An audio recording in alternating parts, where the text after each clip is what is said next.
Mee arraas appilikeeshina tokko qabadheen isiniif dhiyaate hordoftoota xiyya kabajamoo warreen ammoo faallaa bartan yookaan kijibaan dhugaa jettanii dhugaadhaan kijiba jechuu bartan nuti illee akkasuma barsiisaa jirtu fakkaata.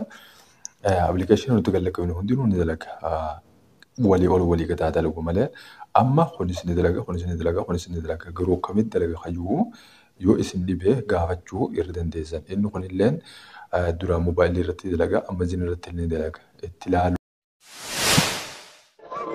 Sirallee irraa kuninka hadda bakka gaarii jirta of agarta.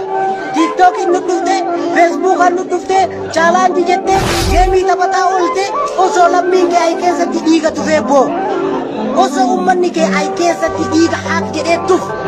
Osoo obboleewwan kee keessa dhumaa jiran akka gaarii nurra caffartanii akka waan lammiin kee waan gaarii keessa jirtuutitti nurra bookiftanii taphatu jirtan waan argutti jirtan.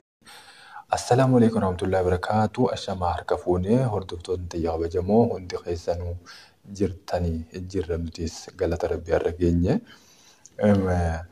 Gara boodaatti immoo sagalee uummata keenyaaf ta'ullee akka hin daganne asumaan isiniin jechaadha.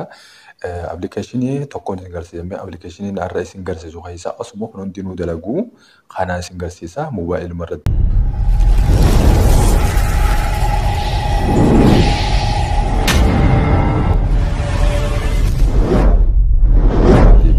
Warreen sawaa jettan ammoo sawaa HA dalaga. HA akkuma duratti zeen irratti dalagaa ture.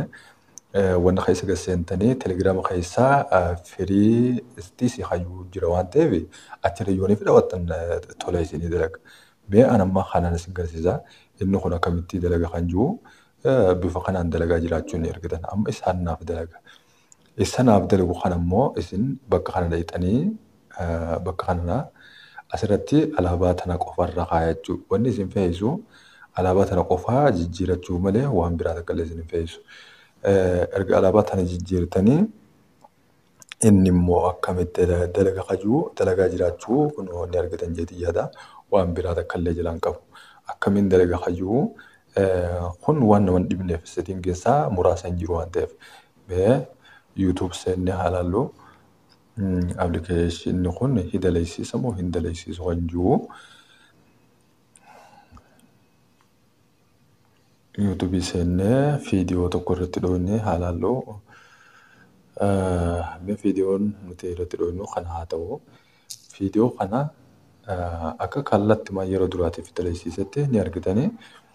Akkuma kana viidiyoo lammaffaallee isiniif haa dabalu. Hordoftoottan xiyya kabajamoo. Warreen viidiyoo nuti gallaqabnu isiniif galee irraa fayyadamtan galatooma jechuu bara osoo arraba dheerachuu hin ta'in gara kaaniin ammoo warreen isin dhibee koomentii jala barreessaa waan isiniin galin gaafadhaa isiniif sirreessinaa isiniin jaa appilikeeshinni walii ol walii gadi haa dalagu malee sirriitti dalaga irraa fayyadamaa sagalee uummata keenyaa ta'uun itti haafu. Ummata keenya utuma arginu teenya burqaafatamuudhaaf teenya maal taane jennee himanna nutti arjoom yaa rabbii jabaa waan jabduut harkaa nu qaba yaa abbaa hirkoo dadhabaa keessaa nu baasee rakkina humna keetiin nu jabe.